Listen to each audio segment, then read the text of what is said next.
हजारो मराठा आंदोलक हे मुंबईमध्ये दाखल झालेले आहेत। बीएमसी मुख्यालयासमोर आंदोलकाने आंघोळ केली आहे। सरकारने कुठलीही सोय न केल्याचा आरोप करण्यात आलाय। शासनाने आमची कोणतीच सोय न केल्याने आम्हाला हे करावं लागत असल्याचं आंदोलक दत्ता टाकळकर यांचं म्हणणं आहे। त्यांच्यासोबत बातचीत केली आमचे प्रतिनिधी उमेश करंजकर यांनी। मनोज जरांगे पाटील यांच्या उपोषणाला सुरुवात झालेली आहे। लाखो जे मराठा समन्वयक असतील किंवा म्हणजे आंदोलक असतील ते मुंबईत आलेले आहेत। आपल्यासोबत असेच एक आंदोलक आहेत ज्यांनी एक आगळं वेगळं पद्धतीने आंदोलन जे केलेलं आपल्याला पाहायला मिळते। दादा, तुम्ही थेट असं आंघोळीच्या वेशात मला इकडे दिसतात, काय नेमकं तुम्ही कशा प्रकारे मनोज जरांगे पाटील यांना समर्थन करताय? आता ऐका, आता आमची काय व्यवस्था इथे होत नाही, मग आम्हाला नाही इलाजानं आंघोळ इथं करावं लागते।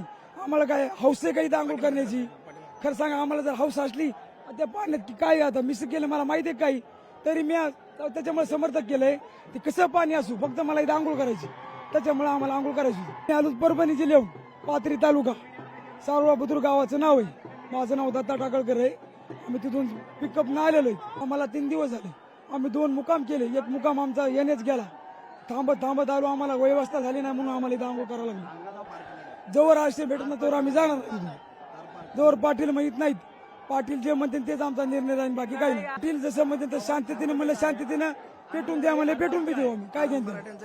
धन्यवाद आमच्याशी बोलल्याबद्दल। तर मनोज जरांगे पाटील यांनी आंदोलनाला सुरुवात केलेली आहे। त्यांच्या समर्थनात शेकडो लाखो जे समर्थक आहेत ते उतरलेले आहेत आणि त्यांनी जो शब्द दिलाय, ते जे निर्देश देतील त्या प्रकारे आंदोलन करू अशा प्रकारचा जो निश्चय जो त्यांनी इथं केलेला आपल्याला पाहायला मिळतो। उमेश करंजकर, लोकशाही मराठी, मुंबई। लोकशाही मराठी, ऐका, पहा, जागरूक रहा।